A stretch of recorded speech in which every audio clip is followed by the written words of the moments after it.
It's time for round two, the second event of the 2015 NHRA J&A Service Pro Modified Drag Racing Series. 0 to 250 miles per hour in 5 seconds.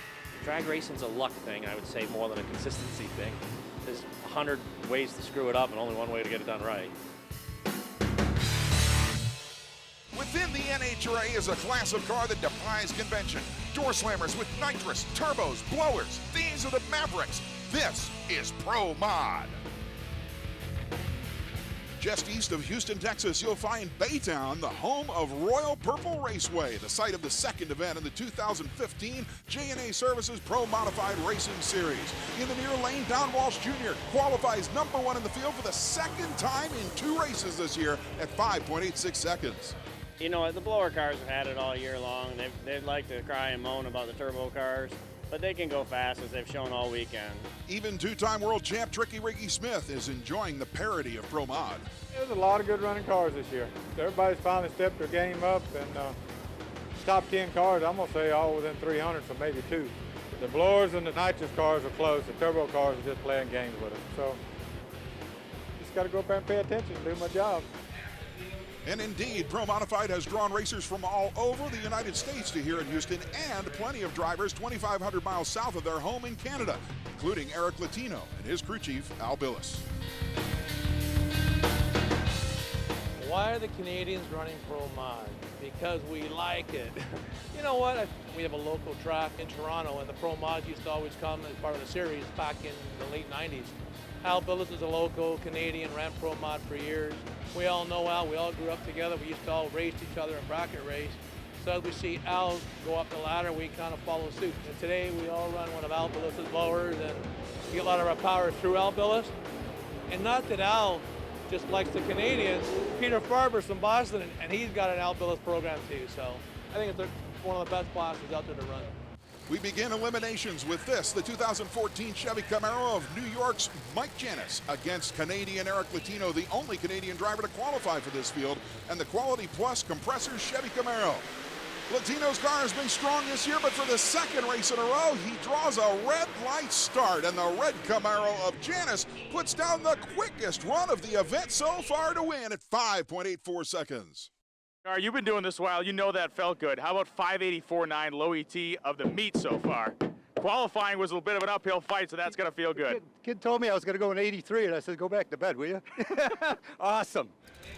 That's Brian Lones on the top end. Here is the hometown favorite from right down the road in Pasadena, Texas, Jeff Nizer and his Jerry Bickle Race Cars Camaro, taking on Billy Glidden's legendary Mickey Thompson Tires and Wheels Mustang, and these two know each other. We're friends, you know, but when we strap in that car, he's the enemy. I got to put him out. This is what we do. This is racing. A Ford versus Chevrolet battle of nitrous cars. Billy Glidden actually a Jeff Nizer Racing Engines customer. But it's over on the starting line. Another foul start, and neither driver can get a hold of the racing surface.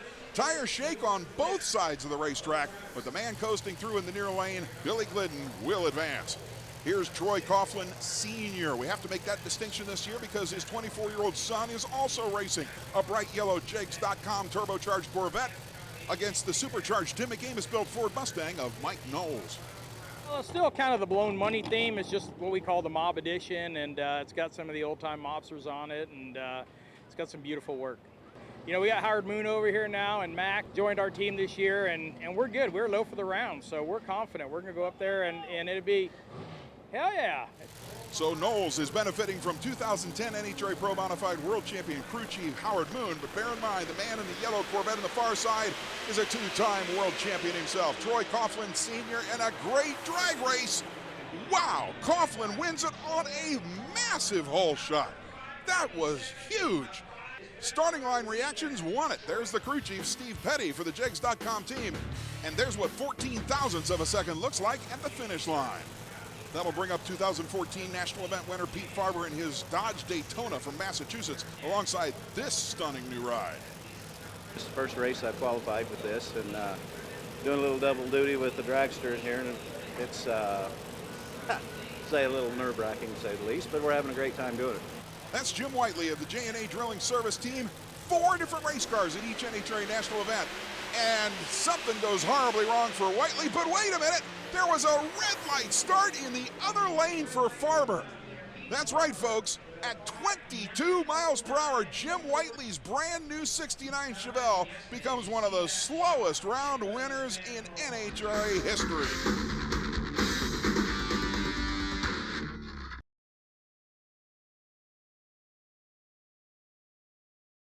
This coverage of the NHRA JNA Service Pro Modified Series is being brought to you by ARP, the world leader in fastener technology, and by Precision Turbo and Engine, the winning edge in boosted performance, and by Aeromotive, serious fuel systems for pro mods to hot rods and everything in between. As we get ready to continue action here in round number 1 of the JNA Services Pro Modified Drag Racing Series, brought to you by Real Pro Modified, we've got a great match coming up between two-time and defending world champion Ricky Smith and Steve Matusik, and both drivers know how to play games on the starting line. The difference may be in the fact that Steve Matusik and the Agave Underground Tequila team uses supercharged power plants, while Ricky Smith's IDG Camaro uses nitrous oxide injection. Does that play a role? I've run Ricky in the past, and yes, he does like to play a few games on the starting line. Familiar with it. You know, if I can't concentrate for 7 seconds, I guess I shouldn't be driving one of these cars anyway. You know, I don't really call that deal till we get ready to stage. I mean, if I plan something back here, it totally backfires on me. Biggest thing is, no trick is a trick to them, so I'm just gonna go do my deal. Whatever we had to do up there, we'll do, you know. Basically, Ricky Smith is saying, I'm going to try something. I just don't know what it's going to be until I figure out the situation. And here we go. Both cars in the pre-stage beam. Who's going to stage first? The blown car moves in first. Now Ricky takes every bit of the 7 seconds allotted, and they're gone. And this one's going to be a drag race to the finish line. Door to door, what a race! Ricky Smith wins it with a minuscule advantage in both reaction time and elapsed time. A mere 98 ten-thousandths of a second between them at the finish line.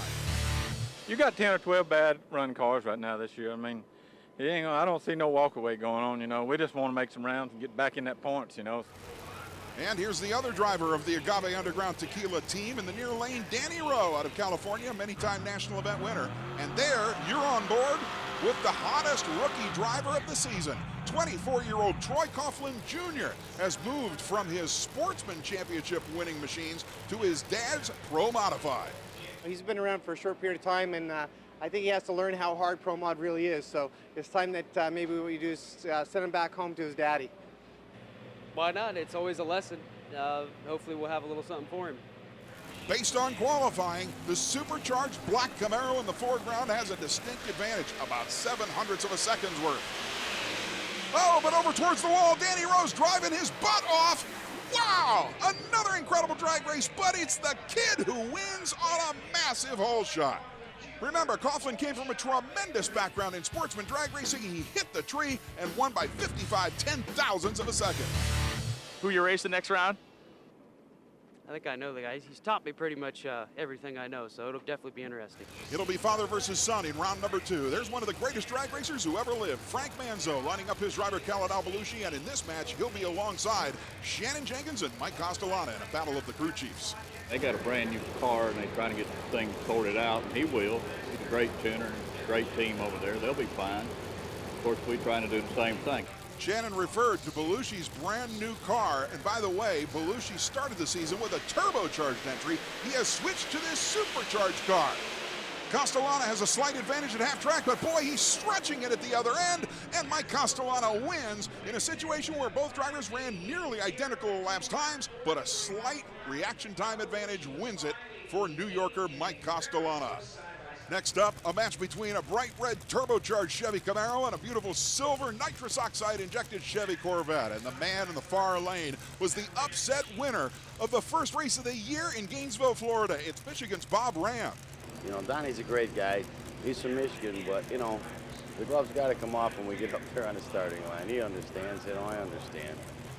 Bear in mind, the red turbo Camaro for the second race this year led the qualified field. But on the other side of the coin, Ram was dead last, but only a tenth slower.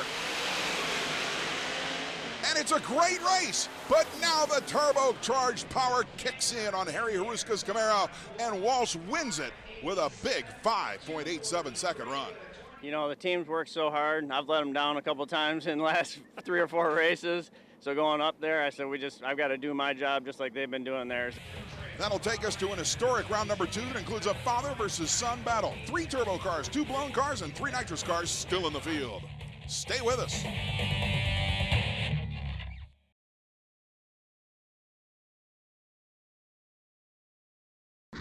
Welcome back to the exclusive coverage of the NHRA J&A Service Pro Modified Drag Racing Series presented by Real Pro Modified. Here is history. One of the very few times in NHRA drag racing competition in which a father races against his son. Brian Loans has an in-depth look into this match. No surprise to see the Jake's Corvette having success on Sunday, especially when you look at the name above the door. You know, Troy Coughlin. Wait, what? He's been wanting to race Pro Modified with us for a couple years now, and we just didn't have a good car for him to sit in and go try this thing. And that opportunity arose last year when we built a new Jerry Bickle car. We still had the old car from R2B2. And I said, that's a good car for him to jump into this thing, because that thing will go down a gravel parking lot. Wow. Whoa. It left really soft, and then it just kind of moved over to the right and rolled into a little bit of a chatter, and I'm thinking, oh gosh, this thing's got that much power on a track that's this good compared to what I've seen in the sportsman rinks. I mean, Top Fuel's really neat, but, you know, having doors, suspension, you know, to be able to go 540s at 270 mile an hour in a door car is just, that's badass. If someone said jump in my Top Fuel car and give it a whirl, I'd be there. I watched him through testing and the first couple of races and stuff, and it's like he's been doing this longer than I have. A junior dragster back in 1997. We got it for Christmas, and we went to National Trails, and I made my first 3 runs on a return road. And I came back, and they said, did you like it? And I was like, oh yeah, can I do it again? It's a race. I mean, I want to beat him, and I want him to beat me. You know, working with your son and stuff like that, your attitude is like that. And my dad had told me years ago, he says, I really enjoy racing with you guys and racing in competition with you guys and stuff like that. And I'm like, yeah. Okay, I hear you. But now that I'm in his shoes, I understand what he's talking about. So it's like, whoever wins, wins. You know, but I'd like to see him win.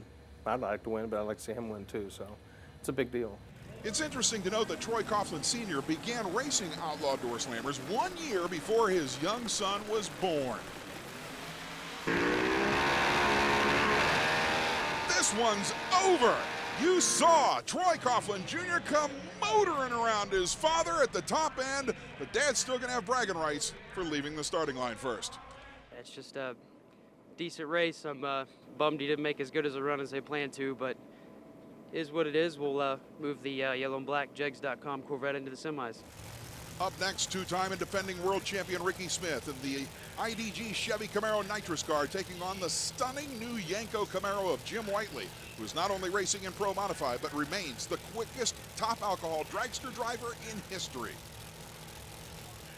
I've really have never been in a position to drive 2 different cars in the same race, and it's more than I need to be doing.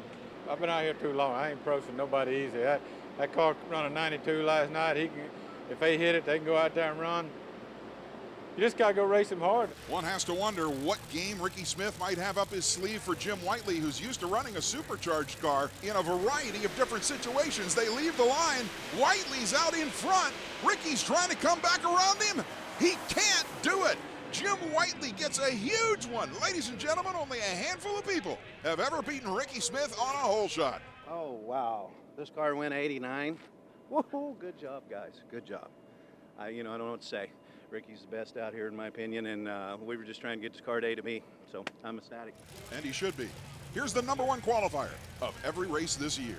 Don Walsh Jr., the many-time NHRA world champion at the wheel of the Pure Power turbocharged Chevy Camaro, taking on this man, New Yorker Mike Janis, in his supercharged entry. Hopefully that turbo car is going to have to keep the pedal down the whole run now instead of letting off like he usually does, so we'll get him. The supercharged car in the far lane waiting patiently for Walsh to stage up. They're gone. It's a tremendous race, but a big bang at half track from Janis's machine gives the win to Walsh. And Janis may have had a point, 588 at only 238. You go 588, speed was down though. Yeah, we're fighting a misfire right now, and we better get it together because these guys are hauling ass today. So far, 2 turbocharged cars and 1 supercharged machine are advancing to round number 3. Now, it'll be one of the 2 nitrous machines on the starting line joining them. Ford versus Chevrolet with Billy Glidden in the Mickey Thompson Tires and Wheels Ford Mustang against the SpeedTech nitrous oxide injected Chevy Camaro of New Yorker Mike Castellana and his crew chief, Shannon Jenkins. Meanwhile, the crew chief for Glidden, his wife, Shannon Glidden. The Ford driver is the last to stage, and they leave the line side by side. What a tremendous drag race! Billy Glidden gets the win! Both cars at 5.89 seconds, both drivers with reaction times of 0.02 of a second. Wow! This one was brutal.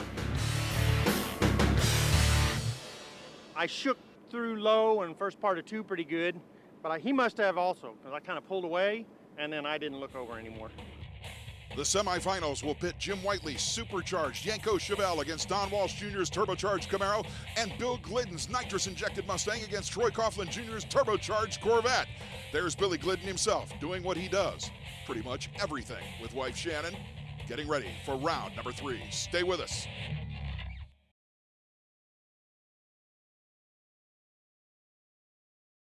This coverage of the NHRA J&A Service Pro Mod Series has been brought to you by School of Automotive Machinists, education at full speed. And by Jerry Bickle Race Cars, in the race for quality, there is no finish line. And by J&A Service, environmentally friendly in oil and gas well completion. Billy Glidden is hustling in the pits to get the fiberglass nose piece of his Ford Mustang onto its 10-year-old chassis to get ready for the semifinal round. Bear in mind, Glidden is one of the least financed drivers in professional drag racing, and he's up against one of the most heavily backed teams in all of the sport, the Jegs.com turbocharged Corvette juggernaut. Here is the rookie driver of that machine. There's always pressure. It all depends on how you use it. It's either 15% better for performance or 15% worse. But all in all, Billy Glidden, he's probably one of the best ever. Hands-on, everything he does. So it's an honor to race guys like that. Billy Glidden is indeed hoping that his legendary status has some effect on his young 24-year-old opponent. They leave the line, and Glidden is already out in front. And the Corvette can't do anything about it. Look at the reaction time. Glidden leaves the line 0.03 of a second after the green light comes on and murders Troy Coughlin Jr. What was going on in the pits? Well, it's just me and the wife. You know, Jeff came over at the end, but it's just me and the wife, and it's a lot to do to get this stuff ready from one run to another. The Jeff to whom he refers is Jeff Nizer, his first-round opponent.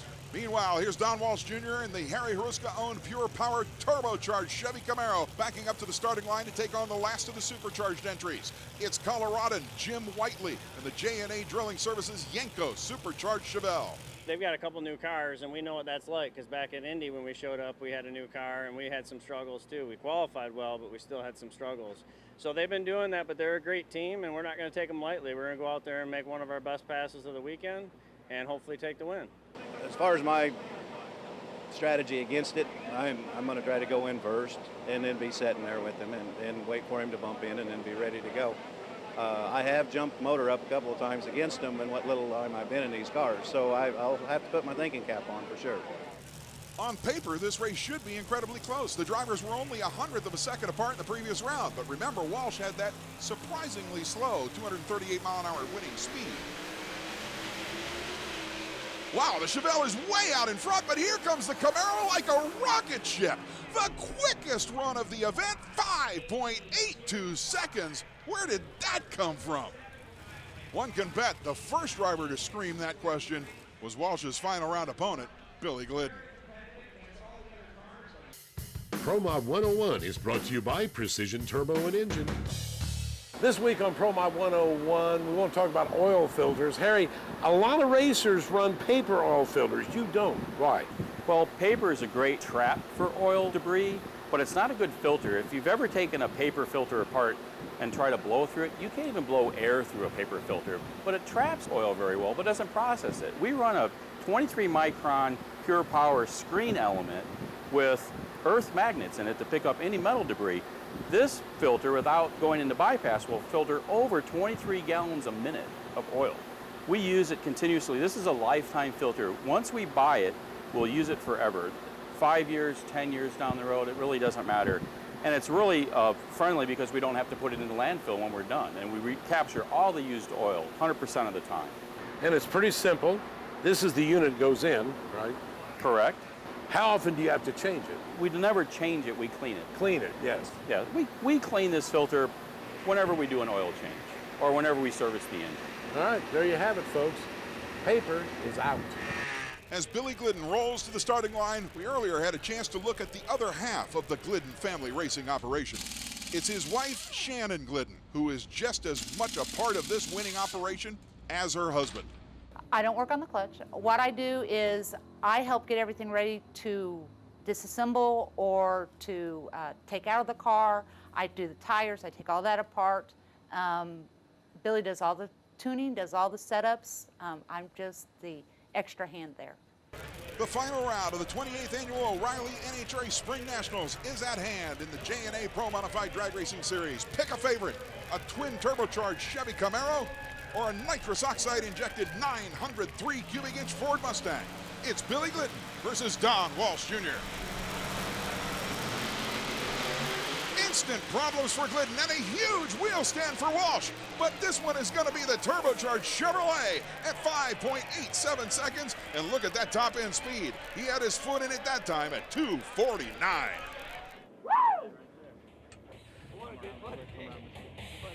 Double W here. Wheel stand at 400 feet and a wind light. Take me through that run because that looked like a wild ride. A little bit of a handful. It started to shake a little bit. I pedaled it and got the wind.